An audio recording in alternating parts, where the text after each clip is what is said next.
بصورة قاف في القرآن. خالق کا پیغام، انسان کے نام، پرانی مضامین کا خلاصہ، روزانہ ایک پارہ، محترم پروفیسر ڈاکٹر محمد الیاس فیصل کے ساتھ۔ الحمدللہ وکفا والصلاة والسلام علی سید الرسل وخاتم الانبیاء وعلى آلہ واصحابہ نجوم الہدى، اما بعد فاعوذ باللہ من الشیطان الرجیم، یعتذرون الیکم اذا رجعتم الیہم قل لا تعتذروا لن نؤمن لكم قد نبأنا الله من أخباركم وسيرى الله عملكم ورسوله ثم تردون إلى عالم الغيب والشهادة فينبئكم بما كنتم تعملون۔ آج انشاءاللہ ہم 11ویں پارے کا خلاصہ آپ کی خدمت میں عرض کریں گے۔ اس پارے کا آغاز سورہ توبہ کی آیت نمبر 94 سے آیت نمبر 127 تک چلے گا۔ گزشتہ پارے میں اور اس پارے کے آغاز میں غزوہ تبوک کے حوالے سے ایسے لوگوں کا تذکرہ ہے جو منافق تھے اور نہیں گئے اور اپنے نہ جانے کے جھوٹے عذر تراشے۔ رومی فوج یہ شام کے علاقے میں تھی اور مسلسل ان کی طرف سے مدینہ منورہ پر اٹیک اور حملے کی دھمکیاں دی جاتی تھیں۔ نبی اکرم صلی اللہ علیہ وسلم نے سن 9 ہجری میں تبوک کا سفر کیا جو شامی علاقے کی حد ہے۔ اس غزوے میں مسلمانوں کی فوج 30,000 تھی اور رومی فوج جو مقابلے میں تھی وہ 40,000 تھی۔ نبی اکرم صلی اللہ علیہ وسلم جب وہاں پہنچے تو رومی فوج میں خود ہی انتشار پیدا ہو گیا اور وہ مسلمانوں کا مقابلہ نہ کر سکے۔ اس کا فائدہ یہ ہوا کہ اس علاقے میں جہاں رومیوں اور عیسائیوں کا تسلط تھا ان قبائل نے یہ محسوس کر لیا کہ اب یہ ان کا تسلط ختم ہو گیا ہے، لہٰذا ہمیں مسلمانوں کے ساتھ اپنے تعلقات ہموار کرنے ہیں۔ اس سلسلے میں وہاں کا ایک علاقہ دومۃ الجندل اور عقبہ جو آج اردن میں ہے، یہاں کے لوگوں کے ساتھ نبی اکرم صلی اللہ علیہ وسلم کے معاہدے ہو گئے۔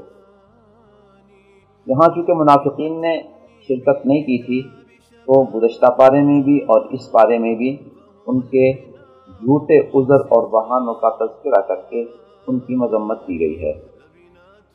آیت نمبر 100 میں اللہ رب العزت نے ہمیں ایک بہت بڑی حقیقت بتائی ہے۔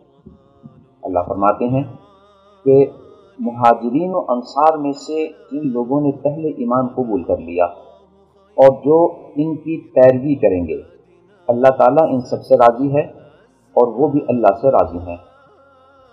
یہی وجہ ہے کہ حضرات صحابہ کرام رضوان اللہ تعالی علیہم کے نام کے ساتھ ہم رضی اللہ عنہم لگاتے ہیں۔ ایک صحابی ہو تو رضی اللہ عنہ کہتے ہیں۔ یہ بنیادی طور پہ حضرات صحابہ کرام کا ایک اسپیشل لقب بن گیا، ان کے لیے ایک اسپیشل دعا بن گئی۔ جیسے کہ ہم حضرات انبیاء کے بارے میں علیہ السلام کا لفظ کہتے ہیں، مزید بھی کسی شخص کی عزت و تکریم کرنی ہو تو اس کو علیہ السلام کہہ دیتے ہیں۔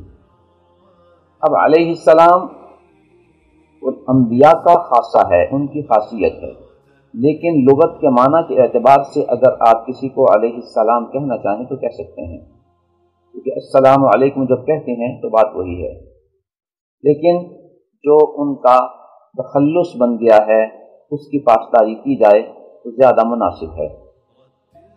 اللہ تعالیٰ نے حضرات صحابہ کرام رضوان اللہ تعالیٰ علیہم اجمعین کے لیے جب رضی اللہ عنہم ورضوا عنہ کا اعلان فرما دیا تو اہل سنت والجماعت کا عقیدہ ہے کہ تمام حضرات صحابہ کرام رضوان اللہ تعالیٰ علیہم اجمعین کا احترام ضروری ہے۔ اگر ان کے مابین کوئی اختلاف رائے یا معاملات بنے ہوں تو ان کو بنیاد بنا کر ان سے یہ منصب چھینا نہیں جا سکتا، یہ اللہ تعالیٰ کا اعلان فرمودہ ہے، رضی اللہ عنہم ورضوا عنہ۔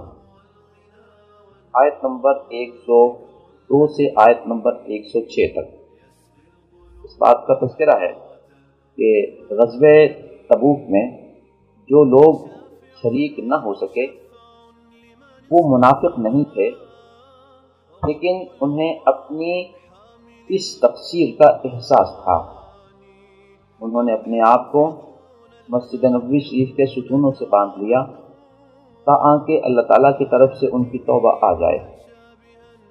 کچھ دنوں کے بعد اللہ رب العزت نے کرم فرمایا اور ان کی توبہ قبول ہو گئی اور نبی اکرم صلی اللہ علیہ وسلم پر وحی آ گئی۔ اس کے بعد ان کو ان ستونوں سے کھولا گیا۔ اس دوران آیت نمبر 118 میں ان حضرات کے بارے میں جو حالات گزرے ان پر، ان کی شخصیت بیتی کا تذکرہ اس انداز میں ہوا، حتی اذا ضاقت علیہم الارض بما رحبت، زمین اپنی وسعتوں کے ساتھ ان پر تنگ ہو گئی۔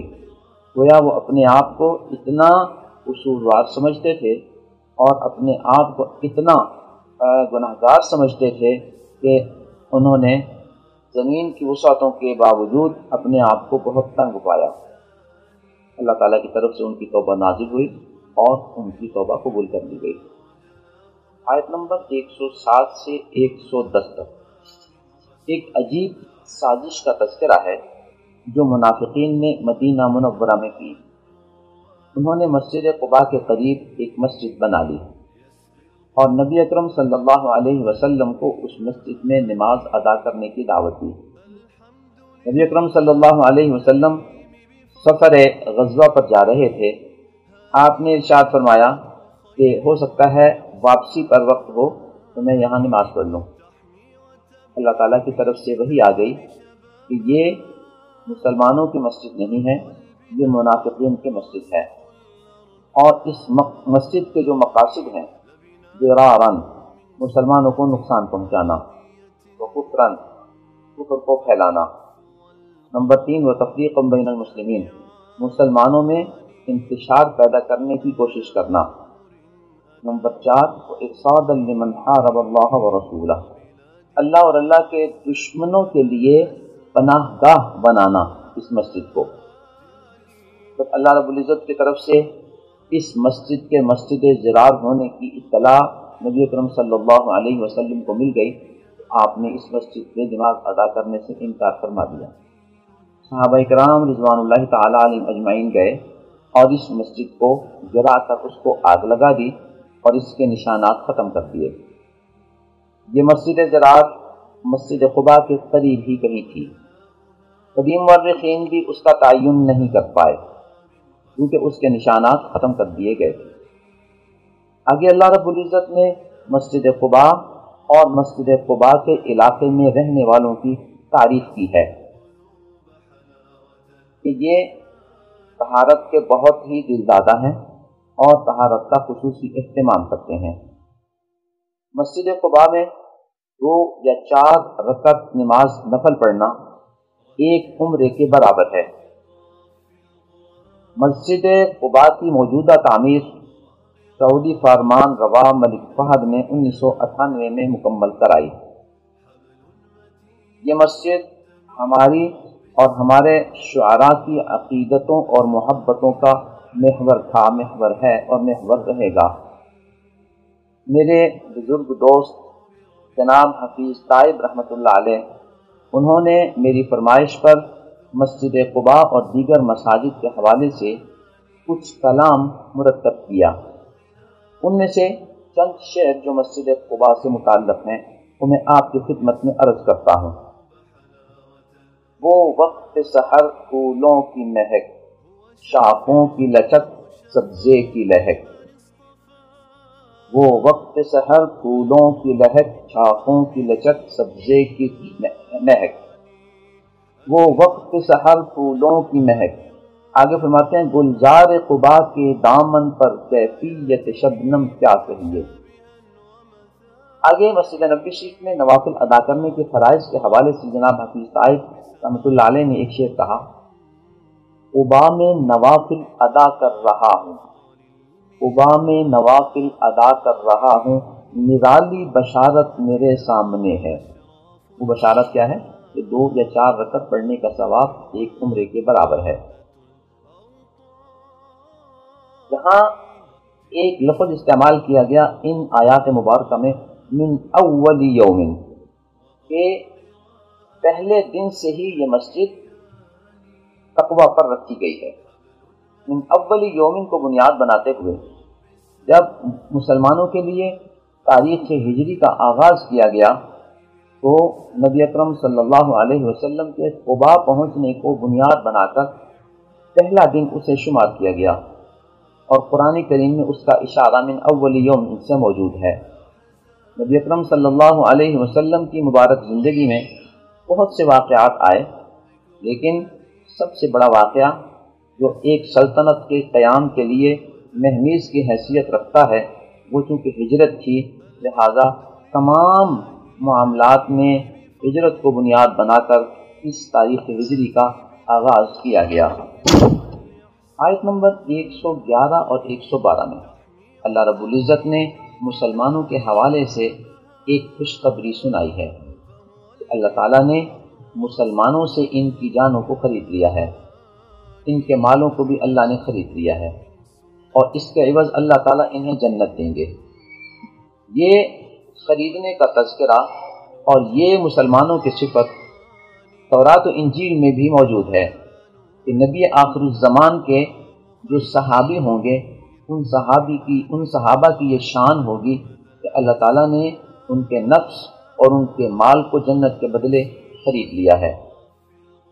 گزشتہ آیات سے ان آیات کا ربط یہ ہے کہ گزشتہ آیات میں غزوہ تبوک میں شرکت نہ کرنے والوں کی مذمت کی گئی تھی، اور ان آیات میں شرکت کرنے والوں کی تعریف کی گئی ہے۔ یہاں اللہ تعالیٰ نے ان مسلمانوں کی 9 صفات کا ذکر کیا ہے کہ جن کی جانوں کو اللہ نے خرید لیا ہے، ایسے مسلمانوں کی نشانیاں کیا ہوتی ہیں۔ اللہ فرماتے ہیں یہ مسلمان توبہ کرنے والے ہوتے ہیں، یہ عبادت کرنے والے ہوتے ہیں، یہ اللہ تعالیٰ کا شکر ادا کرنے والے ہوتے ہیں، یہ لوگ لوگوں سے بے تعلق رہتے ہیں اور رکوع کرنے والے ہوتے ہیں۔ نمبر 6 اللہ کے حضور سجدے کرنے والے ہوتے ہیں۔ نمبر 7 امر بالمعروف کرتے ہیں، یعنی اچھی باتوں کا حکم دیتے ہیں۔ نمبر 8 نہی عن المنکر کرتے ہیں، یعنی بری باتوں سے روکتے ہیں۔ نمبر 9 اللہ تعالیٰ کی جو حدود ہیں، اللہ تعالیٰ کے جو قوانین ہیں، ان کی پاسداری کرتے ہیں۔ آیت نمبر 113 اور 114 میں ہمیں مشرکین کے حوالے سے ایک بنیادی مسئلہ سمجھایا گیا ہے کہ جب کوئی شخص شرک پر مر جائے تو اب اس مرے ہوئے مشرک کے لیے استغفار کرنے کی اجازت نہیں ہے، چاہے وہ کوئی رشتہ دار ہو یا اور کوئی تعلق والا ہو، اس لیے کہ جو شرک پر مر گیا اس کے بارے میں یہ بات واضح ہو گئی کہ وہ جہنمی ہے، تو جہنمی شخص کے لیے استغفار نہیں کیا جا سکتا۔ حضرت ابراہیم علیہ السلام کے اپنے باپ کے لیے استغفار کے حوالے سے بیان کیا گیا کہ ایک مخصوص وقت تک کے لیے تھا، لیکن جب ابراہیم علیہ السلام پر یہ بات واضح ہو گئی کہ یہ شرک پر ہے، یہ شرک پر مرا ہے، تو حضرت ابراہیم علیہ السلام نے اس کے لیے استغفار کرنا چھوڑ دیا۔ آیت نمبر 119 میں اللہ رب العزت نے ہمیں اپنی معاشرت کے حوالے سے یہ تعلیم دی ہے کہ اے ایمان والو، جہاں تم نے تقوی کو اختیار کرنا ہے وہاں اچھے لوگوں کے ساتھ رہنا ہے، اچھے لوگوں کی صحبت میں رہنا ہے۔ اچھے لوگوں کے ساتھ اور ان کی صحبت میں رہو گے تو تمہاری عادات و اطوار بھی اچھی ہوں گی، اور اگر غلط لوگوں کے ساتھ رہو گے، غلط عقیدے والے لوگوں کے ساتھ رہو گے، ملحدین کے ساتھ رہو گے، تو تم پر بھی ان کے اثرات پڑیں گے اور تم گمراہ ہو جاؤ گے۔ آیت نمبر 122 میں اللہ رب العزت نے مسلمانوں کے بارے میں یہ بات ارشاد فرمائی ہے کہ تم میں سے کچھ لوگ دین حاصل کرنے کے لیے اپنے علاقے سے باہر جانے کا سلسلہ رکھیں اور سفر کر کے دین حاصل کریں۔ اگلی بات یہ فرمائی ہے کہ وَلْيُنذِرُوا قَوْمَهُمْ إِذَا رَجَعُوا إِلَيْهِمْ، دین پڑھنے کے بعد پھر اپنے علاقے میں آ کر انہیں کام کرنا چاہیے، اس لیے کہ ان کی قوم ان کے علم سے مستفید ہونے کی زیادہ حقدار ہے۔ آج ہمارے علماء، ہمارے طلباء کو یہ اصول پیش نظر رکھنا چاہیے کہ ہم نے اللہ رب العزت کے حکم پر دین حاصل کیا ہے، اور اللہ کا دوسرا حکم ہمارے لیے یہ ہے کہ تم اپنی قوم اور اپنے علاقے میں جا کر دینی کام کرو، دین کی دعوت و تبلیغ کرو۔ آیت نمبر 128 میں اللہ رب العزت نے نبی اکرم صلی اللہ علیہ وسلم کی آمد کو، آپ کی تشریف آوری کو اللہ رب العزت کی طرف سے ایک بہت بڑا احسان قرار دیا، اور یہ بتایا کہ یہ رسول میں نے بھیجا ہے اور یہ تم میں سے ہے۔ حضرت سیدنا عبداللہ آپ کے والد محترم ہیں، اور سیدہ آمنہ آپ کی والدہ محترمہ ہیں۔ تو نبی اکرم صلی اللہ علیہ وسلم حضرت آدم علیہ السلام کی اولاد میں سے سیدہ آمنہ کے بطن سے پیدا ہوئے۔ یہ معنی ہے کہ من انفسکم، نبی کو ہم نے تم میں سے بھیجا ہے۔ بسم اللہ الرحمن الرحیم، سورۃ یونس کا آغاز ہو رہا ہے۔ اس کی 109 آیات ہیں۔ آیت نمبر 2 میں اللہ رب العزت نے نبی اکرم صلی اللہ علیہ وسلم کی نبوت اور آپ کی نبوت کے بارے میں کچھ لوگوں کا عجیب سا تذکرہ اور تبصرہ بیان کیا فرمایا گیا ہے۔ اَكَانَ لِلنَّاسِ عَجَبًا أَنْ أَوْحَيْنَا إِلَىٰ رَجُلٍ مِّنْهُمْ، انہیں یہ عجیب لگتا ہے کہ ہم نے اپنے ایک ایسے شخص کی طرف وحی کی ہے جو ان میں سے ہے۔ ان لوگوں کا یہ تقاضا تھا کہ ہم بھی تو اپنے علاقے کے سرکردہ لوگ ہیں، ہمیں اس منصب پہ فائز کیوں نہیں کیا گیا؟ اللہ فرماتے ہیں مجھے پتہ ہے میں نے کس کو نبی بنانا ہے۔ آیت نمبر 3 میں اللہ رب العزت نے معبود ہونے کی جو صفات ہیں وہ بیان فرمائی ہیں۔ ان ربکم اللہ الذی خلق السماوات والارض، تمہارا رب وہ ہے جس نے آسمان و زمین کو پیدا کیا۔ تو جس نے آسمان و زمین کو پیدا کیا وہ ہمارا رب ہے، جس نے نہیں پیدا کیا اس کو ہم اپنا رب نہیں بنا سکتے۔ آگے اللہ فرماتے ہیں کہ اللہ کے ہاں اگر کسی کی سفارش کی جائے گی، شفاعت کی جائے گی، تو اس کے لیے اللہ کی اجازت ہوگی تو وہ شفاعت کر پائے گا۔ آگے اللہ فرماتے ہیں کہ یہ جس اللہ نے آسمان و زمین کو پیدا کیا ہے، ذالکم اللہ ربکم، یہ ہے تمہارا صحیح اور سچا رب، فاعبدوہ، اسی کی اب عبادت کرو۔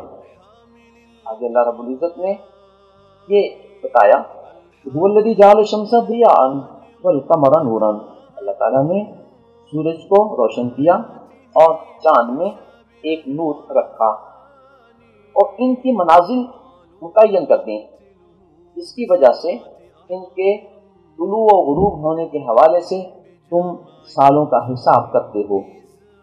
ہمارا جو نظام ہجری ہے وہ چونکہ چاند سے متعلق ہے، اور نظام عیسوی جو ہے وہ سورج سے متعلق ہے، کہ آج تک ہم اپنی تاریخوں کو اللہ کے اس نظام کے تابع بنا کے اپنے اوقات کو متعین کر رہے ہیں، اور آج تک اس نظام میں کوئی فرق نہیں آیا۔ لہٰذا اگر ہم چاہیں کہ آج سے سال ہا سال بعد کا کوئی پلان کریں تو تاریخ اور وقت کے حوالے سے ہم اس کا تعین کر سکتے ہیں کہ اللہ کے نظام میں کوئی خلل نہیں ہے۔ آیت نمبر 4 میں اللہ فرماتے ہیں کہ مزید غور کرو کہ یہ دن رات کا آنا جانا، اللہ کا آسمان و زمین کو پیدا کرنا، لآیات، یہ نشانیاں ہیں، اور ان نشانیوں پہ غور کر کے تم اللہ ہی کی عبادت کی طرف آؤ۔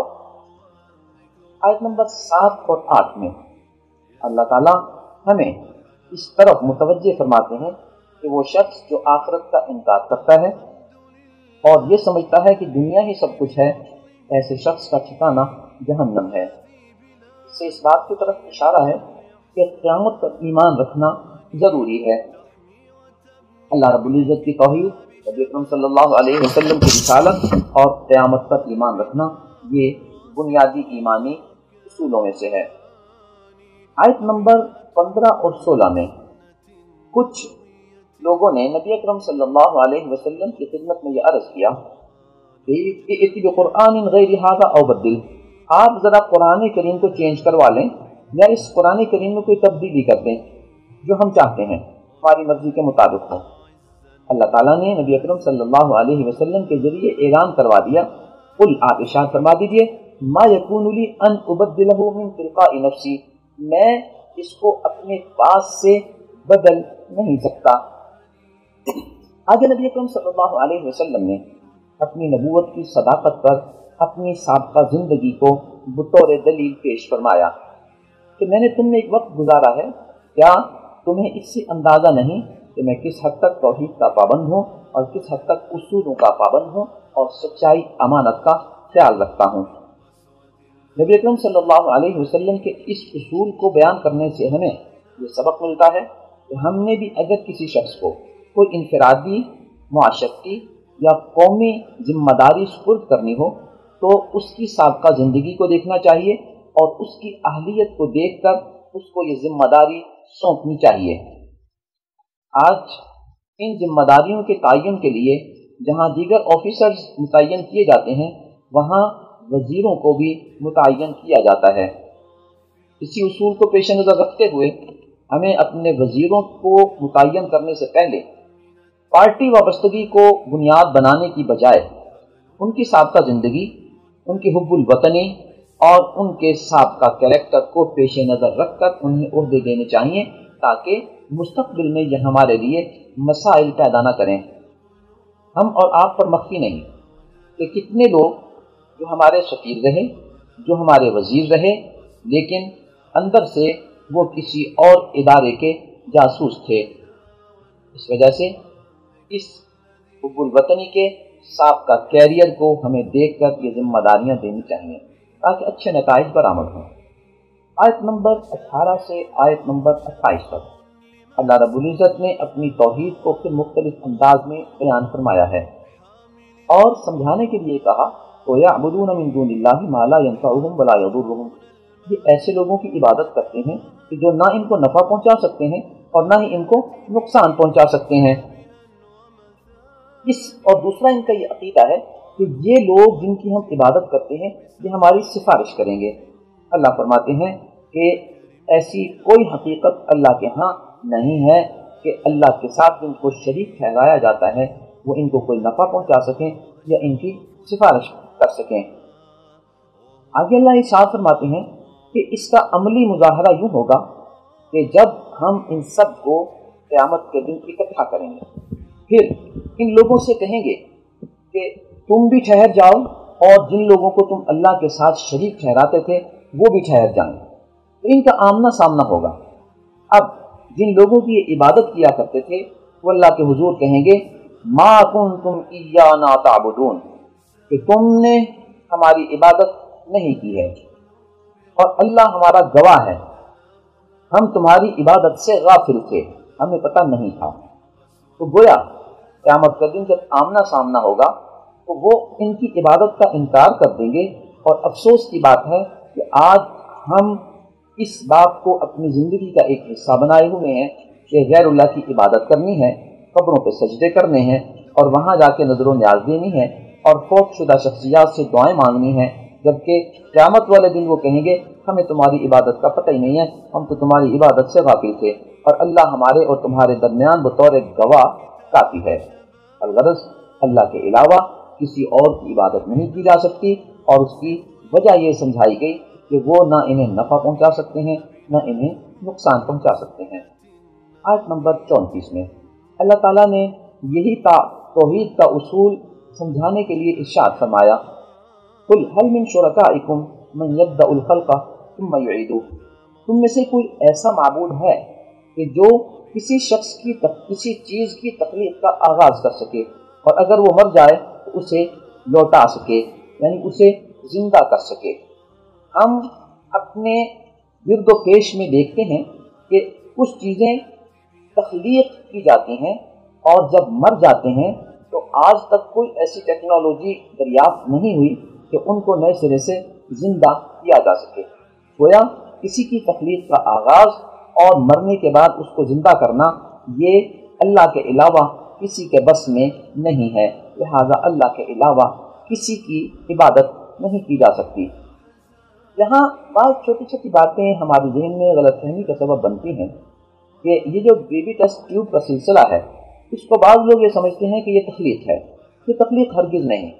اس میں ہوتا یہ ہے، مرد اور عورت کے مادے کو اکٹھا کیا جاتا ہے اور اس کو کسی دوسری عورت کے رحم میں وہ ماحول دیا جاتا ہے جس میں بچہ پیدا ہو، اور پیدا ہونے کے بعد اس کو ان لوگوں کے سپرد کر دیا جائے جنہوں نے یہ ماں کرائے پر لی تھی، یعنی انہوں نے 9 مہینے کے لیے اس کے رحم کو کرائے پر لیا تھا اور اس کو اس کی ادائیگی کی تھی۔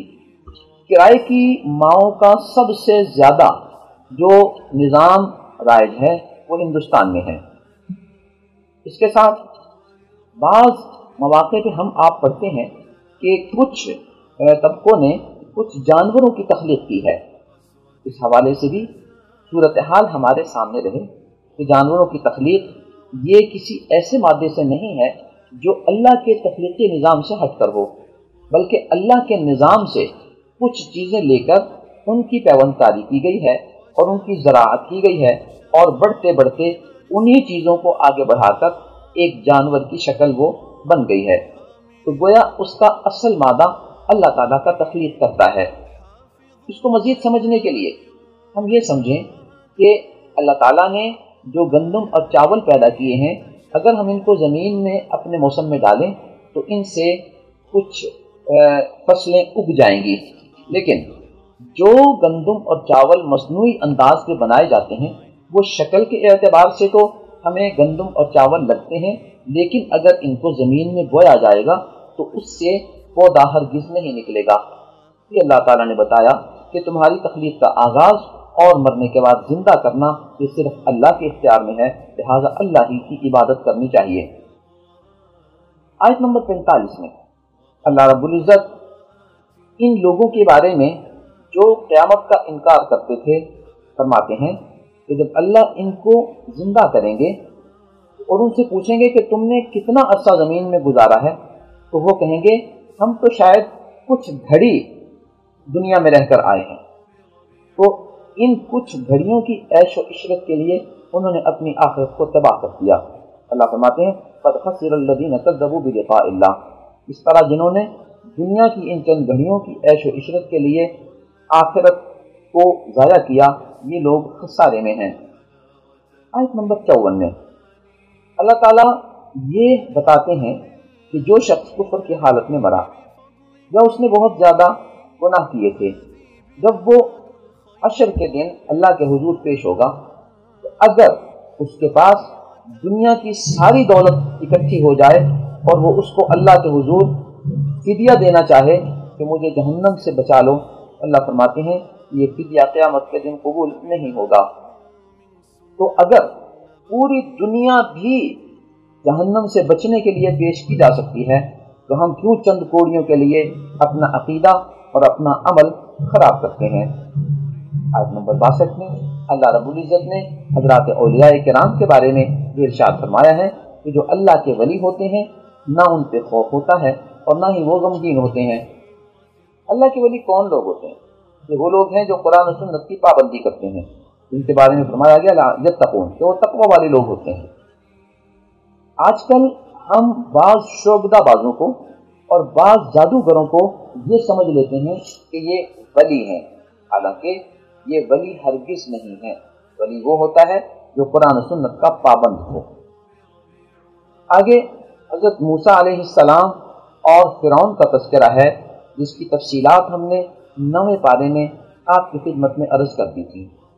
آیت نمبر 90 اور 91 میں فرعون کے اس واقعے کا تذکرہ ہے کہ جب وہ غرق ہونے لگا اور اس کو اپنی موت نظر آ گئی، اس نے کہا میں اس رب پر ایمان لاتا ہوں جو بنو اسرائیل کا رب ہے۔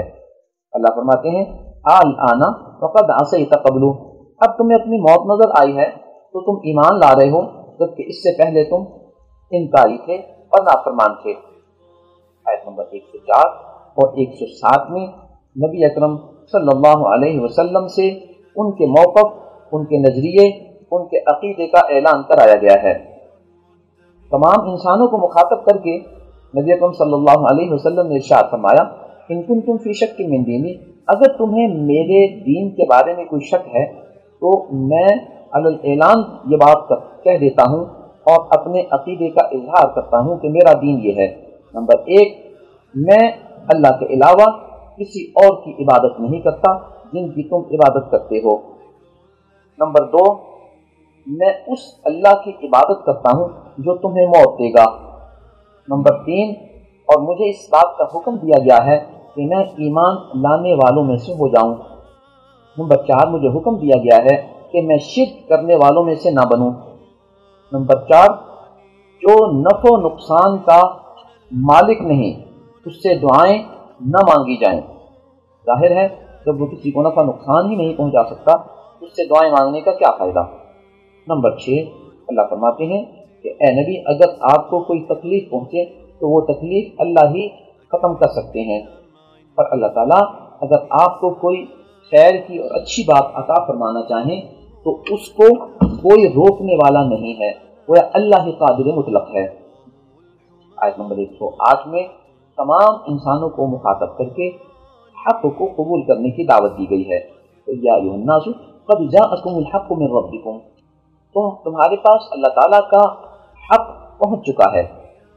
یہ تمہارے ذہن میں رہے کہ فمن اہتدی فانما یہتدی لنفسہ، جو ہدایت کو اختیار کرے گا اس کا فائدہ اسی کو لوٹے گا، وہ اپنا ہی فائدہ کرے گا۔ من ضل فانما یضل علیہا، جو اس راستے کو قبول نہیں کرے گا، اللہ کی ہدایت کو قبول نہیں کرے گا اور گمراہی کو اختیار کرے گا تو اس گمراہی کا نقصان بھی اسی کو ہوگا۔